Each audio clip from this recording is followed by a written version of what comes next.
Bonjour à tous et à toutes, bonjour Amanda. Bonjour Roby et à tous, bienvenue dans ce journal. Au sommaire de cette édition. Le Children's Bill, est-ce une loi assez puissante pour empêcher la mort de petits-enfants comme Ayan? Les travaux du métro express se poursuivent pour la phase 2B qui relie Port-Louis à Cœur-Pipe. Nous aurons les explications de Shirley Cato et de Norchin Holybugs, responsables de communication des travaux du métro express dans ce journal. Le 29 octobre dernier, un rapport a été présenté à l'Université de Maurice sur le Cost of Politics, c'est-à-dire les coûts financiers engagés par les candidats et les partis pour participer aux élections. Ce rapport souligne le fait que, plutôt que l'idéologie, c'est l'argent qui est suprême durant les campagnes.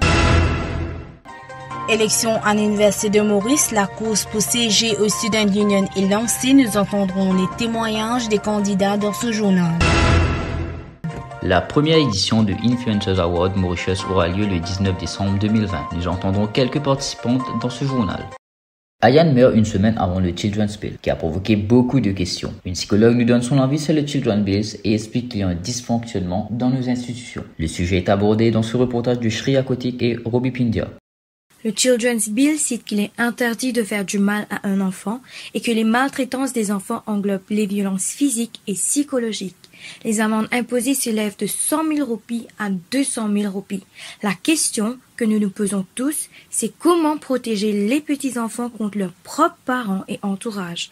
Une psychologue, Madame Elisabeth Bambosch, nous explique l'attitude des parents envers leurs enfants. Donc, manière qu'il y a un parent pour traiter ses enfants, il est très probablement lié à la manière qu'il traite lui-même pendant son enfance. Donc, l'étude démontré qu'il y a une association, par exemple, entre le parenting style, manière qui, par exemple, un parent il peut behave avec ses enfants, il peut agir avec autorité ou éventuellement amener une certaine éducation au niveau de ses enfants, il est très associé par rapport à ce propre expérience lui-même qu'il fait vivre.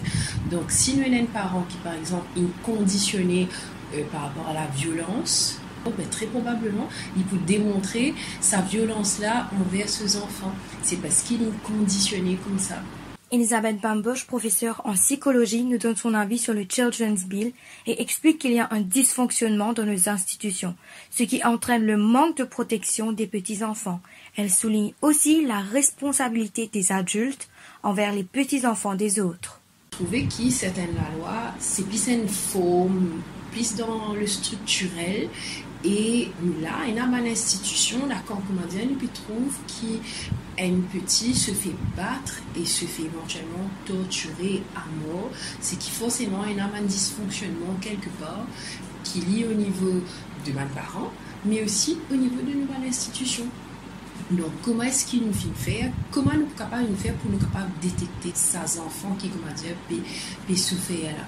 D'où justement le bill qui va être voté, donc va éventuellement apporter des remedies à cette situation-là, par exemple le reporting protocol.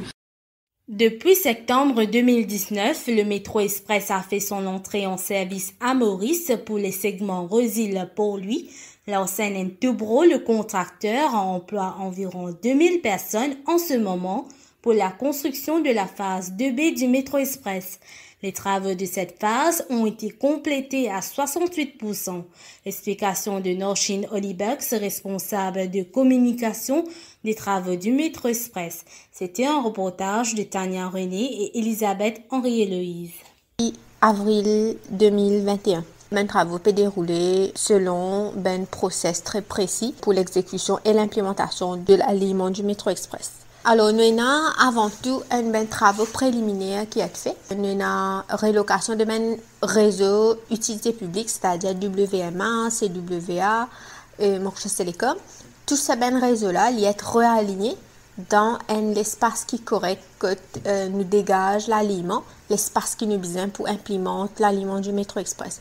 Une fois ça déjà fait et les drains réaménagés, l'espace piéton aussi, à ce moment, nous commençons à faire gros travaux pour le placement de rails. Nous commençons à ériger pylône électrique pour nous capables filer le réseau électrique qui pour alimenter le métro express. Et une fois cette étape d'électrification finie franchie, À ce moment-là, nous commençons à faire un testing, c'est-à-dire nous mettre le train sur les rails, nous faire le parcours qui besoin jusqu'à cette destination pour nous capables de trouver ben défaillance. Donc c'est ben trial and error qui est fait tout au long de l'aliment. Pendant le cours de ben travaux, nous avons une déviation qui est en cours. Nous construisons la route juste à côté ou un bypass. Mais en termes de structure, la phase 2 est moins complexe que la phase 1. En ce moment, pour la phase 2, nous avons un petit peu plus de 1200 ouvriers qui peuvent travailler. Lors d'un webinaire à l'Université de Maurice sur le coût de la politique, la question de la provenance des fonds électoraux a été abordée. Les intervenants ont évoqué le coût des votes et le parrainage qui créent un problème pour la démocratie. Reportage de Vidiabema et Gudishni Periana. Le docteur Sadaredi a expliqué les choix ethniques des candidats dans l'histoire politique. Il souligne que la division culturelle ne s'arrêtera jamais car cela a toujours été un élément existant depuis les premières élections. Ethnicité dans le système politique, il n'a pas existé après l'indépendance, il a existé depuis le final électoral depuis 1885. Tout le temps, politique maurice est basée en partie dans la classe, mais finit ethnicité en même temps. Et ethnicité, pas limité au niveau ethnique, il y a aussi une différence culturelle. Ça qui toujours existé dans Maurice. Alors, bon, il faut dire aller, et surtout dans l'époque, je pensais qu'avec modernisation, ethnicité, religion, c'est moins important, il n'est pas vrai.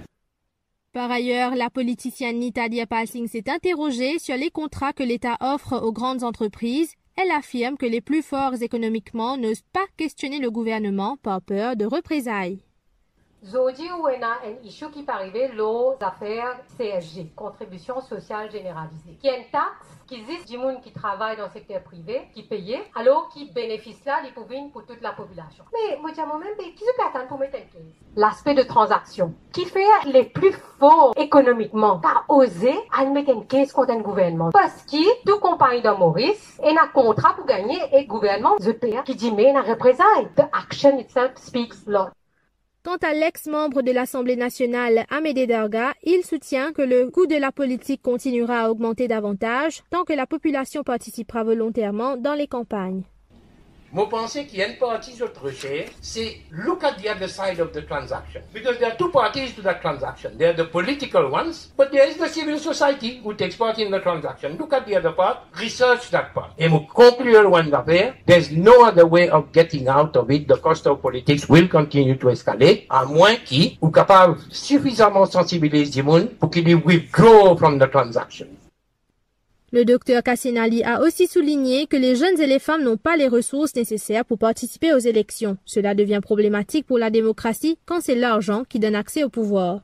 When we talk about extremely expensive, there are many costs related to that. What happens is that very often you're crowding people out who don't have the money but who have good intentions or who have good ideas. Maybe have the desire to serve the nation. And very often you see two types of people coming more specifically around young people, because young people don't have resources, and then women. So I think this is a problem for democracy, because when money becomes a feature that defines access to power and contesting an election, then you have a problem with democracy. Les élections pour le syndicat des étudiants est échelonnées sur 2 jours, du mardi 24 novembre jusqu'au 25 novembre. Plusieurs postes sont à pouvoir pour ceux qui sont candidats. Reportage d'Alicia Rich, Satita Gobin et Shivangi Mori. Dans l'université, Student Union, l'important, c'est nous-mêmes qui relier les élèves avec l'administration. C'est-à-dire, n'importe quel problème je peux gagner côté Extend Module Registration, c'est en retard pour enregistrer ce module, au paiement, au graduation fees, au développement qui va mener, n'importe qui a fait ce qui les élèves ont envie.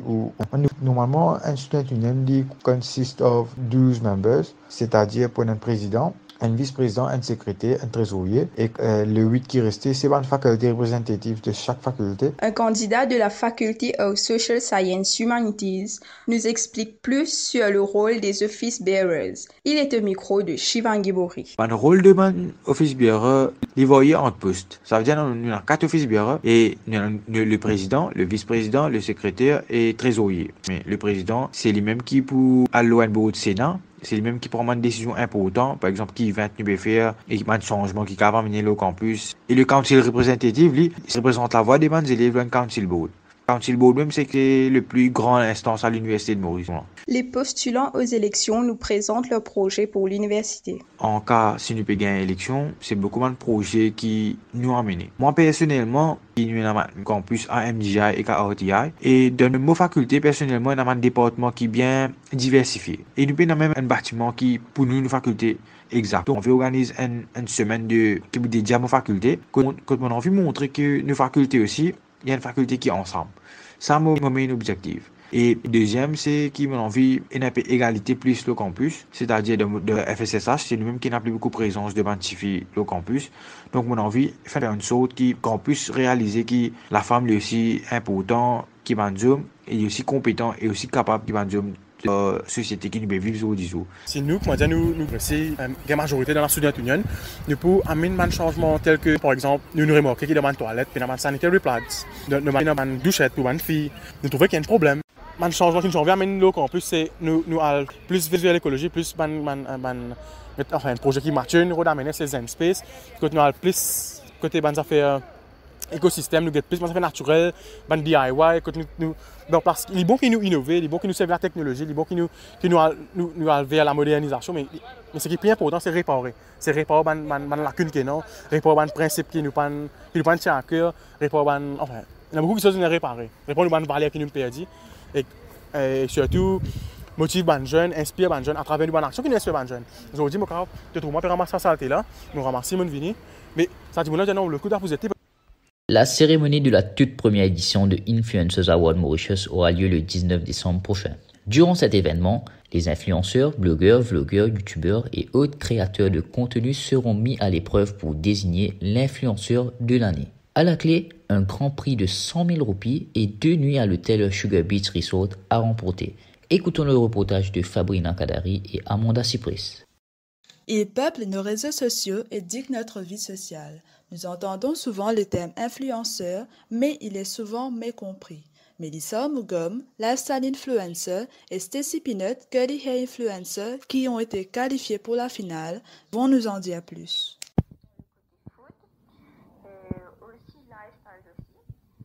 Déguster un plat, quelque chose que moi j'ai goûté, j'ai fait et que j'ai validé. Surtout pour moi, premièrement, c'est quelque chose qu'importe la marque, c'est quelque chose vraiment qui me correspond, qui correspond à ma communauté, que je choisis de les montrer, de partager avec eux. Et ta communauté, ton audience vient vers toi, te demande, voilà, disons pour un plat, ça me paraît super bon, c'est où, etc. Si tu pas simplement le bon et le beau côté, tout ce qui est lifestyle, food, mais un peu de tout. L'événement, on a tous commencé le registration process, que tu t'enregistres ton nez, etc.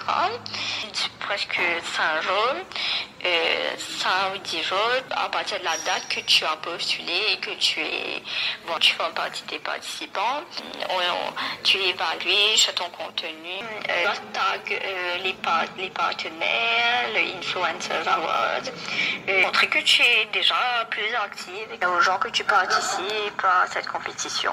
Je dirais qu'il n'y a pas de grosses exigences, sauf que tu sois présent, que tu sois active. Aide les filles dans leur journée, leur routine de cheveux avec de nouvelles petites découvertes.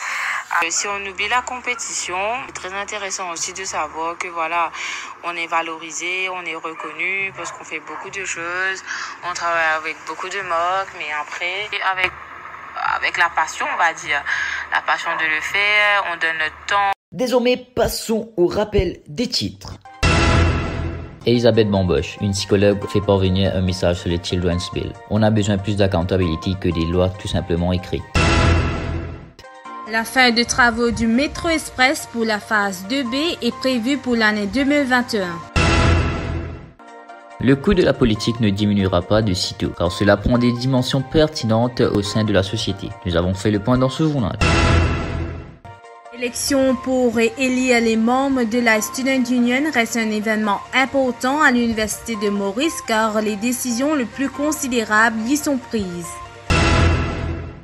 nous avons entendu quelques participantes qui intervenaient à l'occasion de Influencers Award Mauritius organisé par Catherine Capdor. Et donc, la finale aura lieu le 19 décembre au Sugar Beach Hotel. C'est ici que prend fin notre journal. Merci de nous avoir écoutés et nous vous souhaitons de passer une très bonne et agréable semaine.